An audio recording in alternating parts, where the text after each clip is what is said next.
একমাত্র শুদ্ধ ভক্তি সরল প্রেমে বাধা সবকাল একমাত্র শুদ্ধ ভক্তি সরল প্রেমে বাধা সবকাল জগতে কেউ তো কোথায়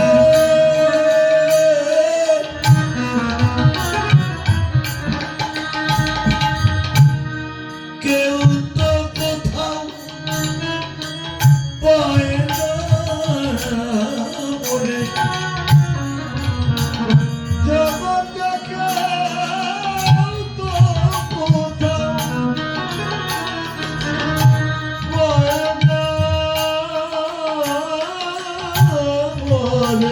জগতে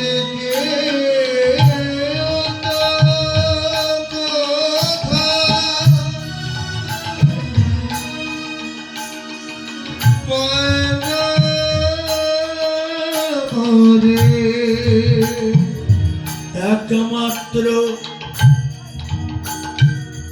বিদ্যা বুদ্ধি কৌশলে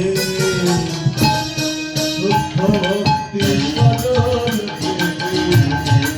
বাধায় সবকালে শুদ্ধ ভক্তি সরল প্রেমে বাধায় সবকালে ভক্তি ডোরে যে জন তারে বাঁধতে পারে হৃদ মাঝার ভক্তি ডোরে যে জন তারে বাঁধতে পারে হৃদ মাঝার ভক্তি ডোরে যে জন তারে বাঁধতে পারে হৃদ মাঝারে কি দিয়ে বাধা যায়? শুদ্ধ ভক্তি। অহৈতুকী ভক্তি, ভক্তির তো অনেক প্রকার ভেদ। বৈদী ভক্তি আর একটা হচ্ছে অহৈতুকী ভক্তি। একটা হলো সকাম, একটা নিষ্কাম। সকাম ভক্ত নিজের কাছে আমার করে, আর নিষ্কাম হচ্ছে তোমার ভালোতে আমার ভালো, তোমার কুশলে আমার কুশল। ওখানে কোনো চাওয়া পাওয়া নেই। চাওয়া পাওয়া থাকলেই সেটা সকাম। আমরা বেশিরভাগই সকাম ভক্ত, নিজেরা ভগবানের কাছে চাই।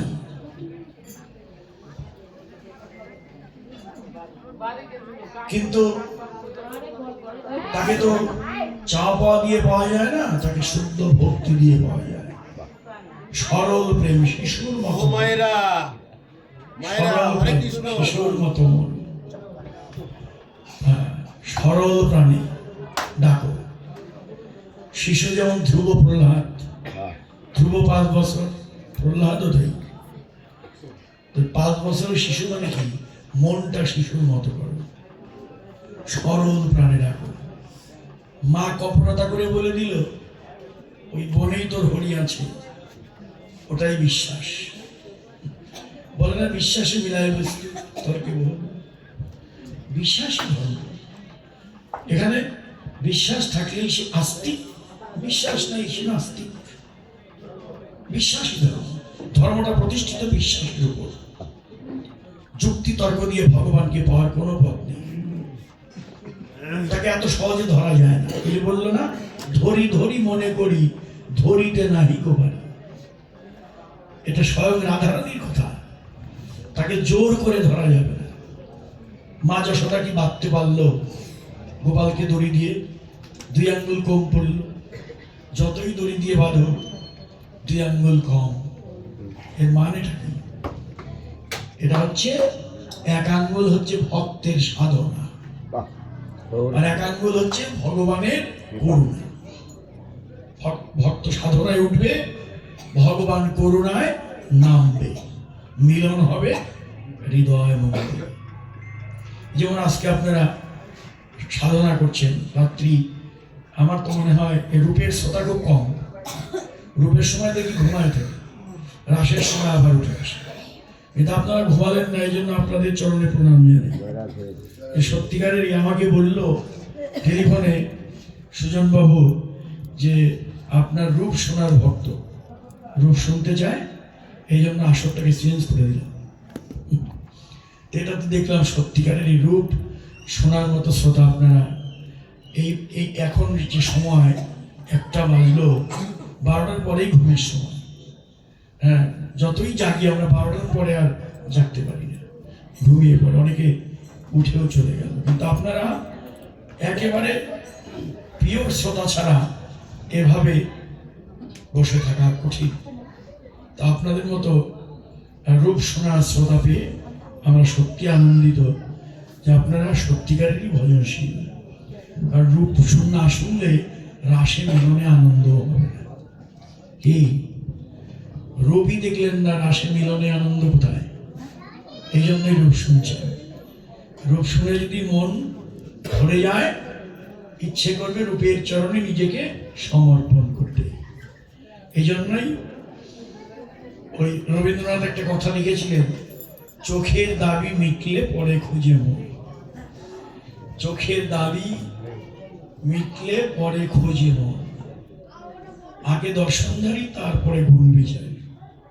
এটা রবীন্দ্রনাথের কথা। চোখের দাবি মিটলে পরে খোঁজে মন।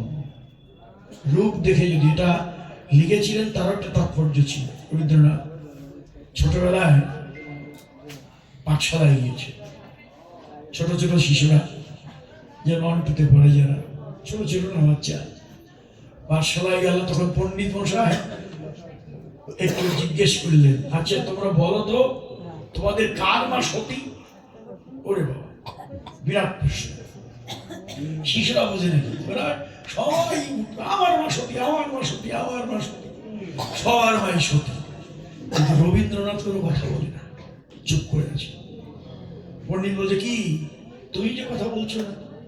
বলছে, পণ্ডিত মশাই বলবো কি, আমাকে সময় দিতে হবে, আমাকে সময় দিন, আমি বাড়ি যাই, ফিরে আসি, তারপরে বলবো।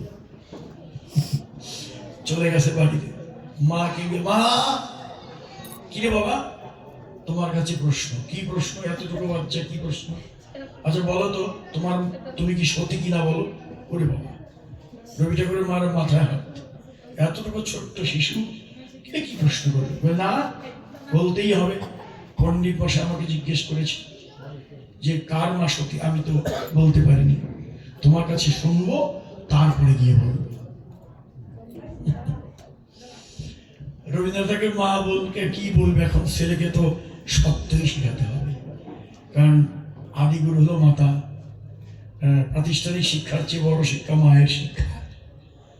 মা যে মায়ের শিক্ষাটা চমৎকার, সুন্দর, সত্য, সন্তান ভালো হবেই, হতেই হবে।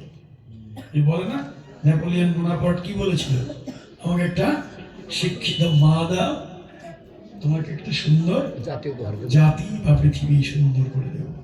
তবে মায়ের অবদান অনেক। সংসারী যারা, মা খুব অবদান মায়ের।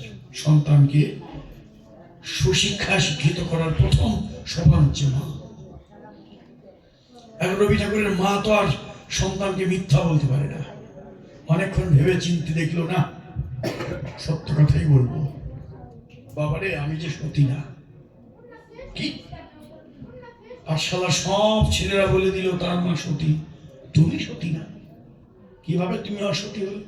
বলছে, হ্যাঁ শোন, ভালো করে শোন। তোর বাবা যখন আমাকে বিয়ে করে আনে, তোর বাবার খুব ঘনিষ্ঠ বন্ধুরা তোর বাবার সাথে গিয়েছে। হ্যাঁ, তোর বাবার সঙ্গে যারা ঘনিষ্ঠ বন্ধু, আমি ঘোমটার আড়াল থেকে একটু দেখেছিলাম। দেখলাম কি, তোর বাবার যে সুন্দর রূপ, তার চেয়ে বেশি সুন্দর তোর বাবার যে ঘনিষ্ঠ বন্ধু, তার রূপটা আরো বেশি সুন্দর। তো মনে মনে ভেবেছিলাম, তোর বাবা আমার পতি না হয়ে তোর বাবার বন্ধু যদি আমার পতি হতো, নাহলে মনে আরো বেশি সুখ পেতাম। মনে মনে এই ভাবনা করেছিলাম বলেই আমি অসুখী। হায় হায়, এই রবি ঠাকুরকে যখন তার মা এই শিক্ষাটা দিলেন যে মনে মনে যা ভাবনা হয় ওটাই অন্যায় হয়ে যায়, যদি আমি খারাপ চিন্তা করি তখন সাক্ষাতে না করলেও সেটা অন্যায়ের মধ্যে পড়ে যায়। হ্যাঁ, তখনই কলম ধরলেন রবি ঠাকুর। ওই রূপ বলল তোর বাবার চেয়ে অনেক সুন্দর এই তোর বাবার বন্ধুর রূপ। তখনই কলমে লিখে ফেললেন, চোখের দাবি মিটলে পরে খোঁজে মন। রূপ দেখে যদি নয়নের স্বাদ মিটে যায়, ইচ্ছে করে ওই চরণে, ওই রূপের চরণে নিজেকে সমর্পণ করতে। এই জন্যেই বৈষ্ণবেরা চতুর হয়ে রাসে মিলন হবে তার আগে রূপ বর্ণনা দিয়েছে। রূপটা খুব কঠিন, রূপটা শুনতে হয় খুব কষ্ট করে। রূপের পরে হলো রাস। রূপই আমি যদি না শুনি বা দেখি, আমি রাসে যে মিলন হবে সে আনন্দই তো আমি পাবো না। এই জন্যেই রাসের পূর্বে হচ্ছে রূপ বর্ণনা। এই রূপটা, এই আপনাদের যে রাত্রি জেগে আছেন, আপনাদের চরণে বলি প্রণাম। কারণ এই যে এখন এখানে এভাবে বসে থাকা খুব কঠিন, তো সেই বসে রয়েছেন আপনারা অনুরাগী বলে, তাই আপনাদের মতো ভক্তের চরণে নমস্কার বা প্রণাম জানাই। এভাবেই আপনারা অনুরাগী হন, ভগবানের রূপ দর্শন করুন। এ নয়নতে দেখতে পাবো না, অন্তর দৃষ্টি দিয়ে, জ্ঞান নয়ন দিয়ে দেখতে হবে, তবেই না দর্শন সার্থক হবে। আজকে তাকে ধরতে চাইলেন, জোর করে ধরা যায় না। কৃপা করে যদি ধরা না দেয়, মা যশোদাও গোপালকে বাঁধতে পারেনি। যতক্ষণ বাঁচতে চেষ্টা করলেন একেবারে অস্থির হয়ে গেলেন, না আর পারি না। ওই আর পারি না এটাই আত্মসমর্পণ, আর যে পারি না এটাই হচ্ছে আত্মসমর্পণ। তখনই গোপাল বাধা বললেন। এত শহরে তাকে জোর করে ধরা যায় না। জোর করে ধরতে গেলেই বিপদ। মনে পড়ে যায় চৌর্যলীলা, চটি বই, ডক্টর মহানামরতের লেখা চৌর্যলীলা, একবারে কয়েকটা পৃষ্ঠা। ওই একটা লীলা করলে একটা ভাগবত হয়ে যায়। চৌর্যলীলা, ভগবানের চৌর্যলীলা। আমি কি বলবো, ভগবানের চৌর্যলীলা, ওটা আছে মহানামে লেখা, ছোট্ট বই, 1 ঘন্টা বললেই বুঝতে হয়ে যাবে। চমৎকার। ভগবান চুরি করে খায়, এটা তো একেবারেই সবারই জানা। গোপাল ঘরে ঘরে চুরি করে খায়। মা যশোদার কাছে নালিশের উপর নালিশ, এই যশোদা, তোর গোপালকে খেতে দিস না? হ্যাঁ, তোর কি অভাব আছে কিছু? খেতে দিস না কেন? খেতে দিস না বলেই তো আমাদের ঘরে গিয়ে চুরি করে খায়। আমার গোপাল তোদের ঘরে চুরি করে খায়? আমার কি কত দেখ ননি সানা মাখন ভরা গোপালের জন্য, তোর ঘরে চুরি করবে কেন? না, এটা আমার বিশ্বাস হয় না। কি বিশ্বাস হয় না? আমরা তোর কাছে মিথ্যা কথা বলছি? তোর গোপাল প্রত্যেকদিন আমাদের ঘরে চুরি করে খায়। যশোদা বলে, দূর, এই কথা আমি বিশ্বাসই করি না। প্রমাণ দে, আমার গোপালকে ধরে এনে দেখাবি, তারপর আমি বিশ্বাস করব যে আমার গোপাল চুরি করে খায়। ব্রজ মায়েরা কি করবে, আর যশোদার সঙ্গে পারে না, দেখাতে হবে। বেশ, তার দেখাবো, তোর গোপালকে ধরে নিয়ে আসবো তোর কাছে। এই সবাই সতর্ক থেকো। ব্রজ মায়েরা সবাই বলল, গোপালকে দেখলেই ধরে ফেলবো, কিন্তু তারপরে যশোদার কাছে নিয়ে আসবো। যশোদার কাছে নিয়ে আসবো, সবাই সতর্ক, সবাই সতর্ক। গোপাল তো আস্তে আস্তে তারা অভ্যাসিত চুরি করে খাওয়া। এক ভক্তের ঘরে চুপি চুপি ঢুকে পড়েছে। সে ভক্তের নাম কি জানেন? উপানন্দ। উপানন্দ, হ্যাঁ, উপানন্দের স্ত্রী দেখলে ওই চুপি ধরবে তো গোপালকে। সবার কথা, গোপালকে ধরে নিয়ে যশোদার কাছে যাব। যখনই গোপাল উপানন্দের স্ত্রী দেখলো তার ঘরে ঢুকলো, ঢুকুক, আমি ঢুকুক, কিছু বলে নাই, চুপচাপ আছে। গোপাল যখন ঢুকলো ঘরের ভিতরে গিয়েই তো তার কাজ, ওই যে ননি মাখন এগুলো আরম্ভ করেছে। ভান্ডে হাত দিয়েছে যখনই, দরজার সামনে উপানন্দের স্ত্রী দাঁড়িয়েছে। এই ঘরের মধ্যে কে রে তুই? ঘরের মধ্যে কে রে তুই? গোপাল কথা বলছে না। কিরে কথা বলছিস না যে? কে তুই? কিছুক্ষণ পরে গোপাল কি বললো জানেন? আরে আমি বলাই দাদার ভাই। বলাই দাদার ভাই। নিজের নাম আর জানো না? বলাই দাদার ভাই। বলাই বড় শক্তিশালী, ওই বলাই দাদার দোহাই দিয়েই পার পেবে বুঝি নাকি? আচ্ছা বলাই দাদার ভাই তো বুঝলাম, ঘরে ঢুকেছে কেন? আর আমার ঘরে ঢুকে ওই যে দধির ভান্ডে হাত দিচ্ছ কেন? আমার যে সানা মাখন নারায়ণের সেবার জন্য তৈরি করেছি, ওর মধ্যে হাত দিচ্ছ কেন? দুষ্টের শিরোমণি তো।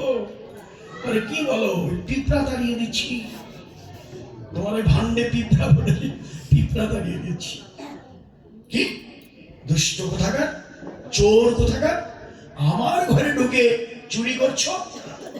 যখনই উপানন্দের স্ত্রী বলেছে চোর, পাল্টা গোপাল বলে তুই চোর। আর এটা তোমার বাড়ি কি? সেটা আমার বাড়ি, তুমি চোর। উপানন্দের স্ত্রী যখন বলে এটা আমার বাড়ি তুই চোর, গোপাল পাল্টা বলে না এটা আমার বাড়ি তুই চোর। বারবার যখন এমনি করে গোপাল বললেন এটা আমার বাড়ি তুই চোর, উপানন্দের স্ত্রী কেঁপে উঠলেন। কথা তো সত্যই বললো রে, এটা তো আমার বাড়ি নয়, এটা তো ভগবানেরই বাড়ি। ভগবানকে কিছু না দিয়ে খেলে আমি নিজেই তো চুরি হয়ে যাই। কেঁপে উঠেছে প্রাণটা। কিন্তু না, যতই বলো হ্যাঁ তোমাকে আজকে ধরবই। ঝাঁপিয়ে পড়ে উপানন্দের স্ত্রী গোপালকে জড়িয়ে ধরে ফেলেছে। যখন ধরে ফেললো না, গোপাল তখন বলছে ছেড়ে দাও, ছেড়ে দাও, ধরো না আমাকে, ছেড়ে দাও, আমি আর চুরি করবো না, ছেড়ে দাও আজকের মতো। না, উপানন্দের স্ত্রীকে ছাড়বে না, দেখাবে। জোর করে ধরে মুখ তোকে একেবারে ঢেকে তাড়াতাড়ি যশোদার কাছে চলছে। যশোদা, প্রত্যেক দিন নালিশ করি, শুনোই না, বিশ্বাসই হয় না, ধরে দেখাবো। আজকে ধরেছি, বলেছিলাম না ধরে এনে দেখাবো। এই যে দেখো তোমার গোপাল চুরি করে খায় কি না খায়, একটু দেখো। যশোদা বলেন বলিস কি, এই মাত্র গোপালকে খাইয়ে দিলাম ঘর থেকে, এর মধ্যে তোর ঘরে গিয়ে চুরি করে খেলো, এটা কেমনে হয়? আচ্ছা দেখি দেখি, গোপালকে ধরে আনলে দেখি, মুখটা ডেকেছিস কেন? এই মুখটা, আমার গোপালের মুখটা ডেকেছিস কেন? খোল খোল দেখি আমার গোপালকে। যখনই উপানন্দের স্ত্রী গোপালের কাছ থেকে ওড়নাটা খুলে নিয়েছে না, হায় কি, এ তো গোপাল না। গোপাল কই? এই যে উপানন্দের নিজের ছেলেকে ধরে নিয়ে গেছে, নিজের ছেলেকে ধরে নিয়ে গেছে। মাথায় হাত, উপানন্দের স্ত্রী লজ্জায় সর্বনাশ, ধরে আনলাম গোপালকে, হয়ে গেল নিজের ছেলে। হ্যাঁ, লজ্জায় তার কি বলবে? এবার তো যশোদা আরো সুযোগ পেল। হায় হায় রে, আমার গোপালকে সহ্য করতে পারিস না, নিজের ছেলেকেই ধরে আনলি আমার কাছে। উত্তর আছে, লজ্জায় উপানন্দের স্ত্রী এখন তাড়াতাড়ি করে যশোদার বাড়ির থেকে চলে যাচ্ছে। যেতে যেতে পথের মাঝখানে যখন গেছে, ওখানে গিয়ে গোপাল গিয়ে হাজির। কেমন লাগলো? কেমন লাগলো? হ্যাঁ, যত কত বললাম আমাকে জোর করে ধরো না, জোর করেই ধরে নিয়ে গেলে, পারলে না তো দেখাতে। শোনো, তোমাকে সাবধান করে দিই, আজকে যেমন আমাকে ধরে নিয়েছো জোর করে, তোমার ছেলের রূপ ধরেছিলাম, ফের যদি আমাকে ধরো জোর করে, তোমার স্বামীর রূপ ধরবো, সাবধান থেকো। দেখলেন তো, ভগবানকে ধরা এত সহজ নয় ভাই। জোর করে তাকে ধরা যাবে না, কৃপা করে যদি তিনি ধরা দেন তবেই তাকে ধরা যাবে। আর যতই আমার বাড়ি করি, এ বাড়ি আমার নয় ভাই, এই বাড়ি এই ঘর কিচ্ছু আমার নয়। তবে আমার ঘরটাকে আমার গুরুদেব ডক্টর মহানামব্রতজি বললেন এটাকে ওয়েটিং রুম বলতে পারো। ডক্টর মহারামজি বললেন তোমরা যে ঘরে আছো এই ঘরকে ঘর তো বলা যায় না, এটাকে ওয়েটিং রুম বলতে পারো। ওয়েটিং রুম বুঝেন তো, বাংলা বিশ্রামাগার। বিশ্রামাগার লেখা থাকে কোথায়? ট্রেন স্টেশনে বড় বড় অক্ষরে লেখা থাকে বিশ্রামাগার বা ওয়েটিং রুম। ট্রেন আসতে 2 ঘন্টা দেরি হবে, ঢুকলাম আমি ওয়েটিং রুমে, কাউকে চিনি না, কাউকে চিনি না। কাছে গিয়ে বললাম দাদা কোথায় যাবেন, নাম কি, বাড়ি কোথায়? এমনি করে একটু এগিয়ে গিয়ে কথা বলতে বলতে ওই 2 ঘন্টার মধ্যে এমন কুটুম্বিতা হয়ে গেল, কত রসের গল্প করে ফেললাম। 2 ঘন্টা যে কোথা দিয়ে চলে গেল টেরই পেলাম না। যখনই স্টেশন মাস্টার হুইচেল গিয়ে জানিয়ে দিল ও ভাই ট্রেন কিন্তু এসে গেছে ভাই, কোথায় গেল কুটুম্বিতা? ও দাদা চললাম, তোমার টিকিট অনুযায়ী তোমার কামরায় উঠো, আমার টিকিট অনুযায়ী আমার কামরায় চললাম। কুটুম্বিতা শেষ। এই জগৎ সংসারটা এরকমই একটা জায়গা রে ভাই। সংসার করছি, ঘর করছি, বাড়ি করছি, কত কুটুম্বিতা, কত ভালোবাসা বাসি। ওই ট্রেন যখন আসবে, ডাক যখন আসবে, সব ছিন্ন করে চলে যেতে হবে। তাই ভাবুক গান লিখলেন, কি গান